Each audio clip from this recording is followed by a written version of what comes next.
Hi everyone, I'm Velma Baraza, and today we're very honored and pleased to be joined by opposition leader Bobi Wine, aka the ghetto president. So you're known as the Ugandan ghetto president. How did that come to be? Well, that's a title I got from the ghetto some years back. Came from the responsibilities that I took on, and my friends and the people around started calling me jokingly ghetto president, and before I knew, the name had stuck. Yeah. You love the ghetto president. All right. So we want to get into. Obviously, you went through what you went through. You were incarcerated in Uganda, and then you went to the United States for treatment, and you came back. How was it stepping back into Ugandan soil after what you went through? How was that feeling once you landed in Uganda? How did that feel for you? I must say it was bittersweet. It was great to be back home, but I was again arrested on the tarmac of the airport and dropped home by the police and military, and the harassment has continued. It has continued how? Especially, I saw in an interview that you mentioned that you're not as free, I guess, in your... Yeah, I can't talk to people like I used to. I cannot attend public functions. Even the day I came to Kenya, I was having a church function that was cut short by the police. So that kind of harassment, yeah.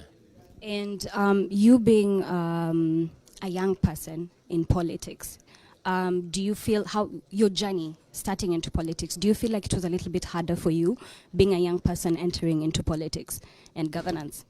It has always been hard for young people to get into leadership. I would rather call it leadership than politics, I'm sorry.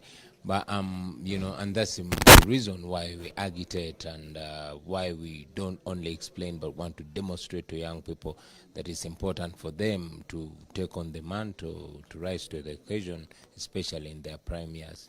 Yeah. And that's actually what you're here for. You're here for how long, 5 days? Yeah, I'm here for 5 days, most importantly on the invitation of the young parliamentarians and through the Secretary General, the Honorable Bobi Wine.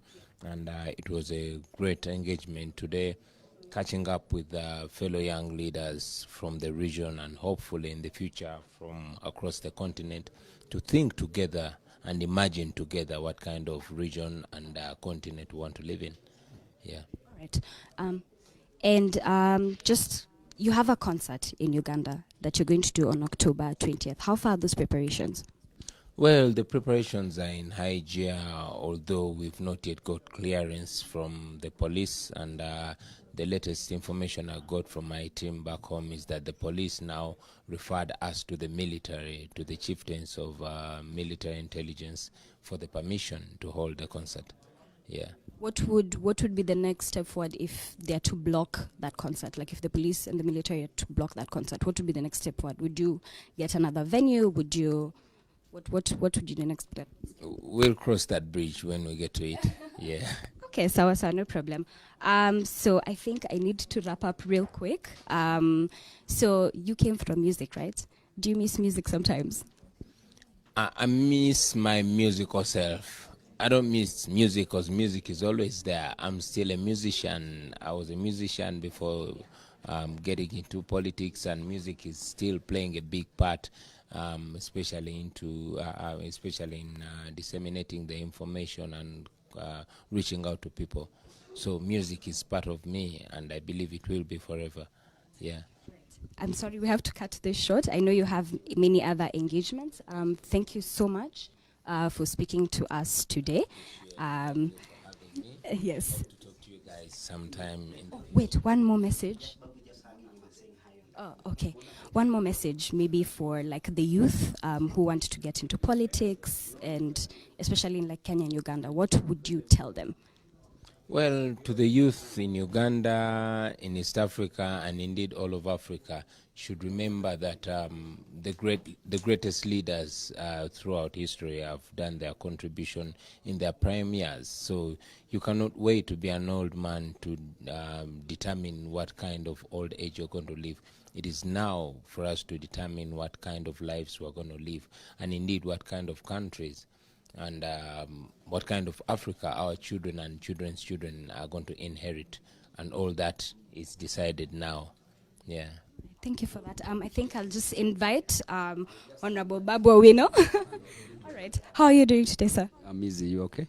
Very well. I understand you're responsible for bringing Honorable Bobi Wine to Kenya. Of course, as a youthful MP, we resonate. Our ideology is almost the same.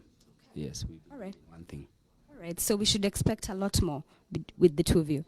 Of course. This is the future. There is no any other future. Future is here. Can tell youth to be loyal. The future is always bright. There is hope. Never lose hope, because we are in for the struggle, and we believe that we're going to achieve what we want by the end of the day, and that is fighting for the interest of the youths and their rights. Yes. All right. Thank you so much. Thank you. Asanteni sana. All right.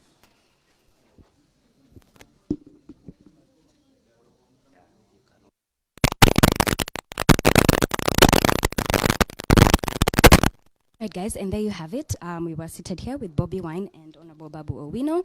Quite short, but I hope you got to get their message, and that the message is the youth should not give up, and they should continue fighting and never lose hope. Thank you so much for anyone who tuned in. Till next time. See you.